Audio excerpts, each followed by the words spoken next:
Facebook account yours. The account doesn't belong to me, and please, you know it doesn't. It doesn't belong to me.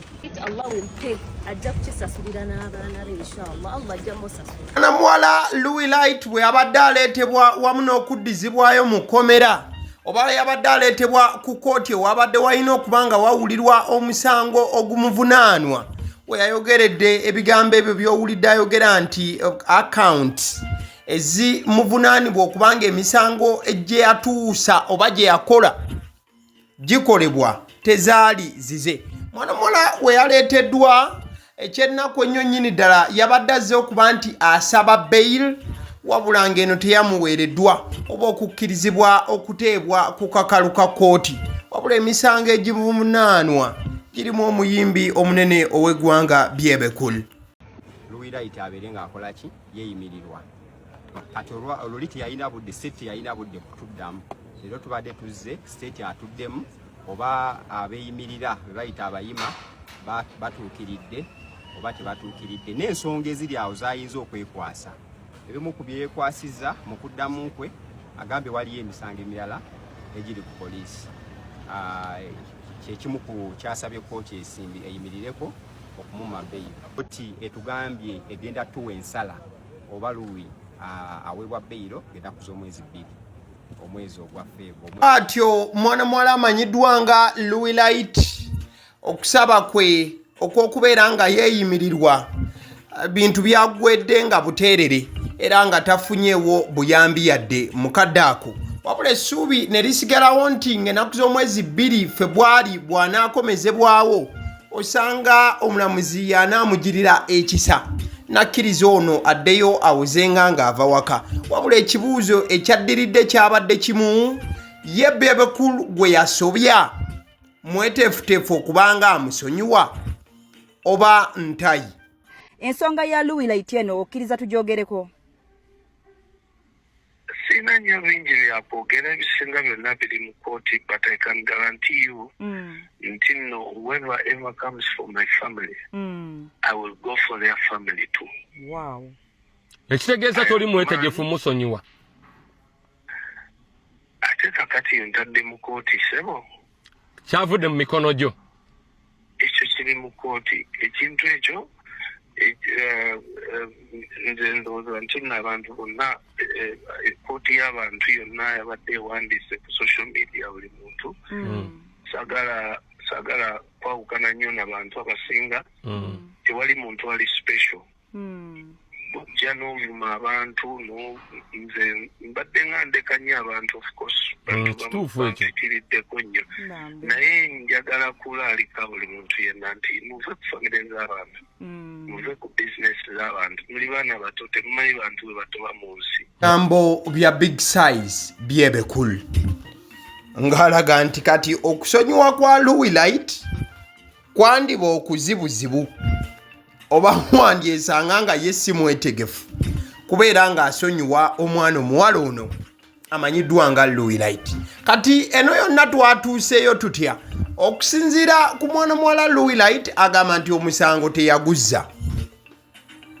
Bebe ye muli akikakasa ebitundu 10 ku kinne waakyo ti mwana muwala Luwi Light yabadde akozesa omukutu ogwa Facebook okubeera nga awandiikanga obubaka obutyoboola Bebe wamu ne mukyala we Zuwena Kirema wamu ne kampuni ya mukyala wa Bebe Zuwena emanyiddwa nga Zuwena Cakes. Eno account gy'olaba ku screen ye account ebadde nga ezza emisango egyo.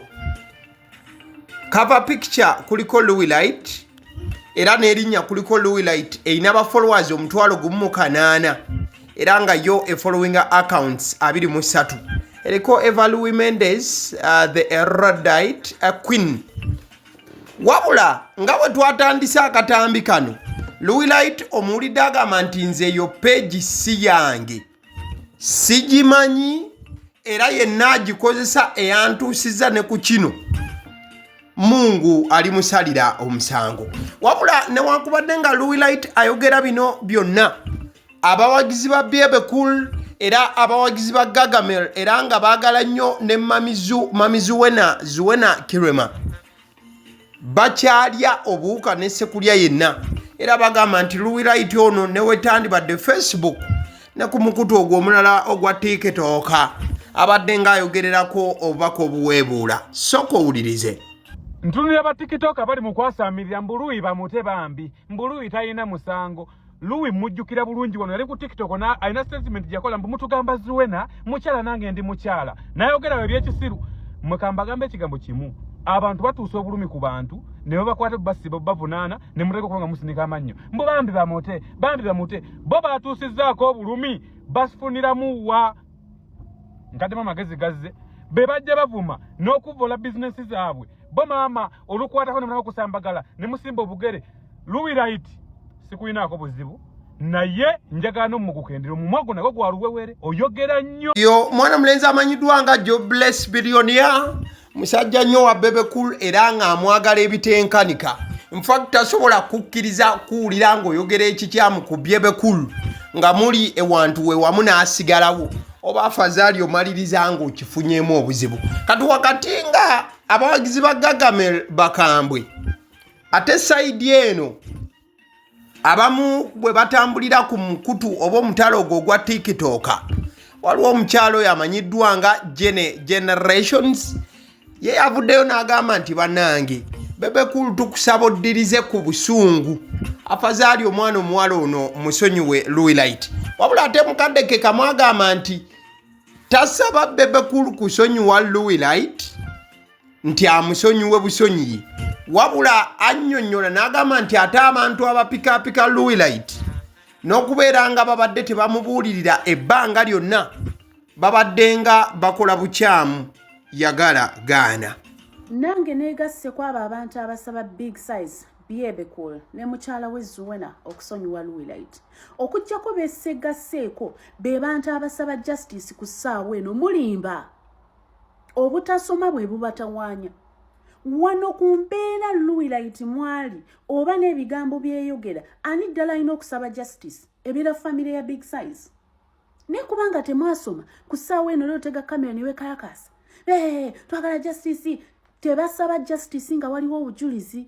Oyo bamuyita Generations Jenny munna TikTok munne wa mwana mwala eyakwatiddwa Luwi Light. Bonna batambulira ku mutimbagano gwe gumu oba omukutu omugatta abantu ogwo gwa TikTok. Kati mwana mulenzi amanyiddwa nga Rama lwaki ndese abantu bano bonna bwe batambulira ku mutala gumu ogwo gwa TikTok. So mwana mulenzi amanyiddwa nga Rama yavuddeyo n'agamba nti mmwe mwanditunuulira ensonga za Luwi Light nti Bebe ye yamusibye era nti Bebe yavunaana essaawa zino naye ng'ebintu byandibanga biwanvuko n'okusukkaawo era nti ebintu we byeyongera mu maaso awo tebikome bukomi ku bigambo byewawulidde balooya boogerako wali emabega naye wandibaawo ensonga y'okuba nti waliwo n'omunene mwana muwala gwe yasobya. Saagala kubabbira bibuuzo. Kati ekyo ekigambo nti Jeno gundi kyekyaleetedde famire ya Luwi Light okugwamu ekiddukano ne bagamba bannange ate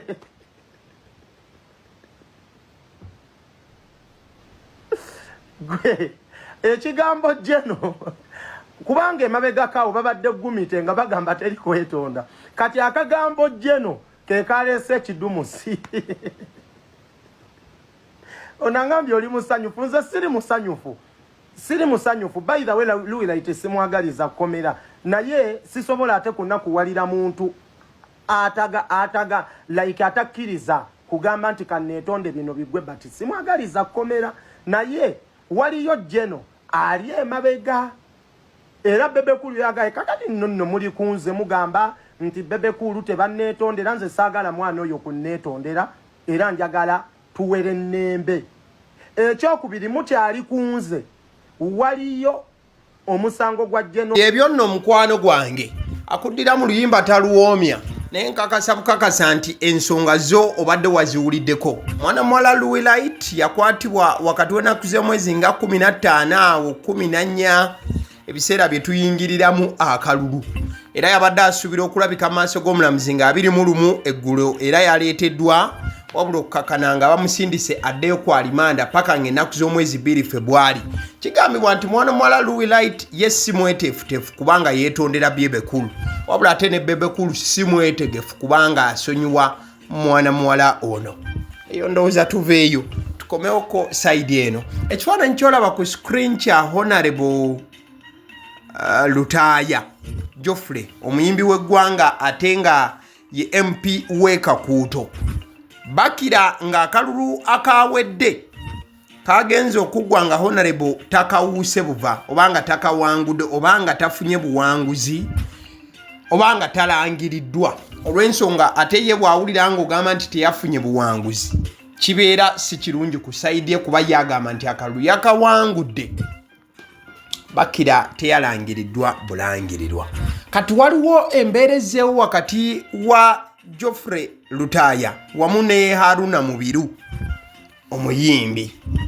Era nga Geoffrey Lutaaya mu bimu ku bye yabadde ayogerako emabegaawo yayogedde ku nsonga y'okubeera nti Honorable Haruna Kasolo yajja ne Haruna Mubiru emabegakaawo mu kavuyo k'ebyokulonda akabadde kagenda mu maaso.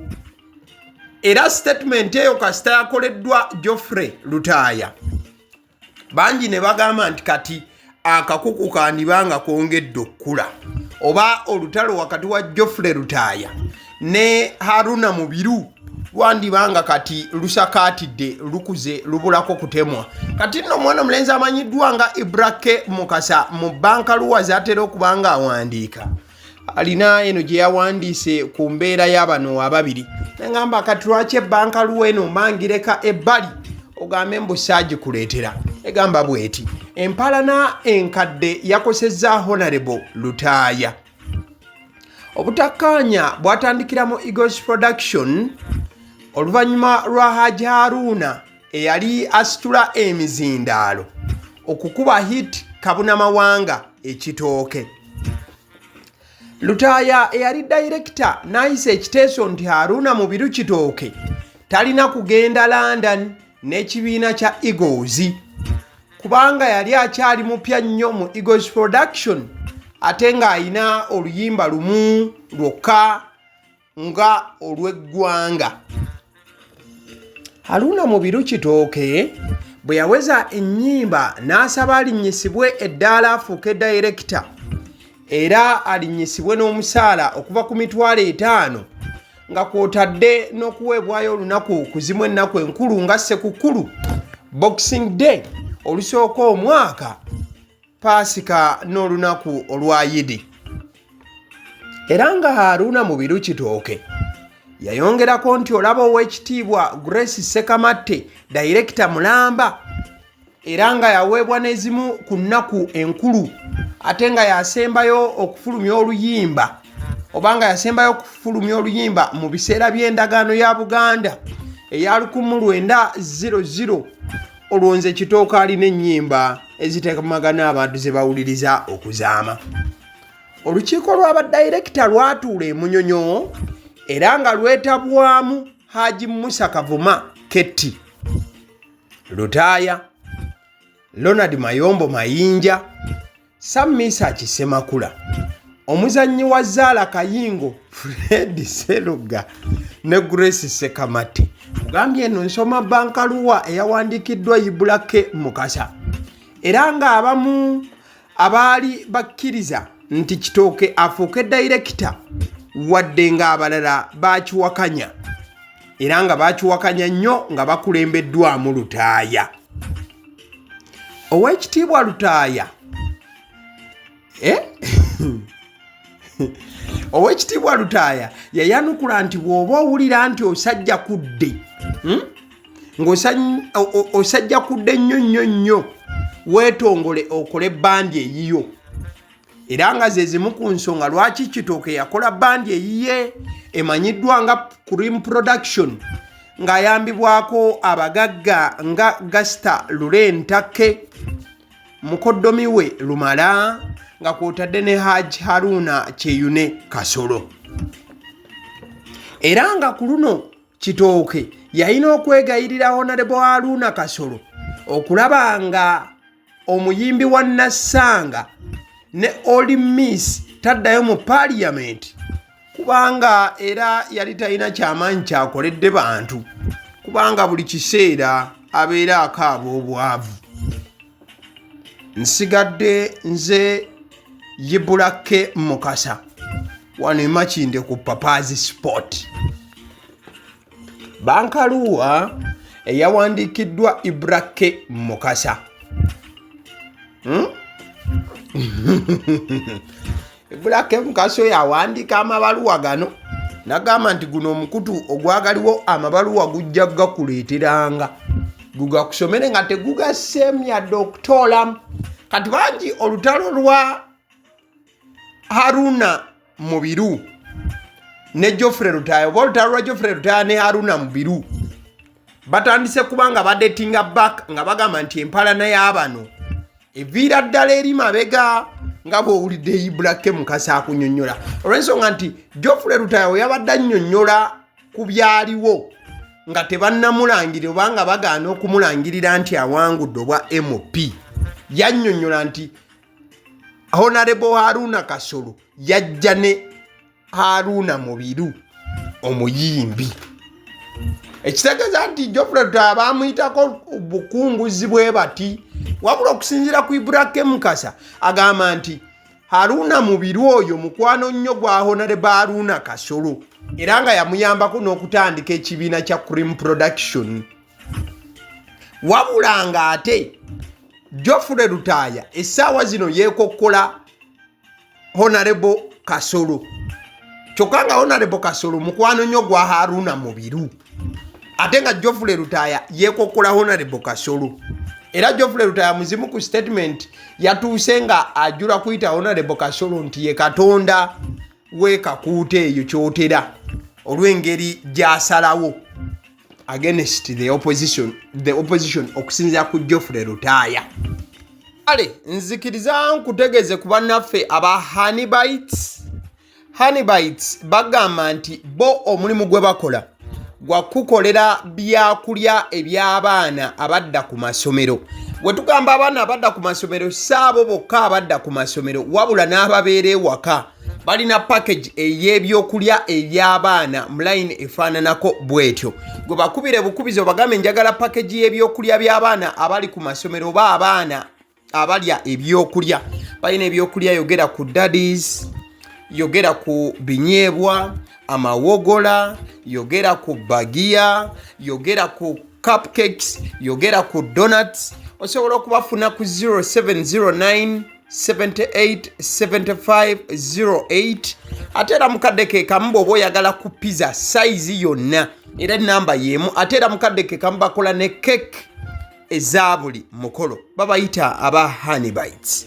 Njagala n'okutegeeza ku bannaffe aba Alson Painters UG bano basiizi ba langi era nga balina obukugu mu kusiiga langi era bamanyi ne langi ki egenda ku kizimbe kyo era mu ruumu ki. Tebasobola kuddira langi yandigenze mu kisenge ate ne bagisiiga mu ddiiro ey'omu dining ne bagisiiga mu kinaabiro nedda. Alson Painters UG omulimu gw'okusiiga langi bagukugukira ddala. Basiiga ebizimbe okuviira ddala ku ruumu emu paka ku makalina n'amakalina gwe bakubire bukubizo bagambe nti Alson Painters UG namaliriza okuzimba ekizimbe kyange. In fact ne bw'oba olina ekizimbe nga kikadde nga olaba langi yakyo efaanana si bulungi, Alson Painters UG bazze kugonjoola ensonga eno. Bakubire ku 0705 1936 be bannaffe aba Alson Painters UG. Aba Sidi Omusunsuzi ly'erinnya eryange yenze aba Sidi Omusunsuzi. Yenze atuula emabega w'omuzindaalo buli lunaku era ly'eddoboozi ly'owuliriza ku mukutu guno aba Sidi Omusunsuzi ly'eddoboozi eryo era ng'omukutu kw'oli gwe guno ogwagaliwo. Nagamba nti information yonna gy'olaba ku channel eno tetugattamu kintu kyonna ate tewali kye tutoolamu.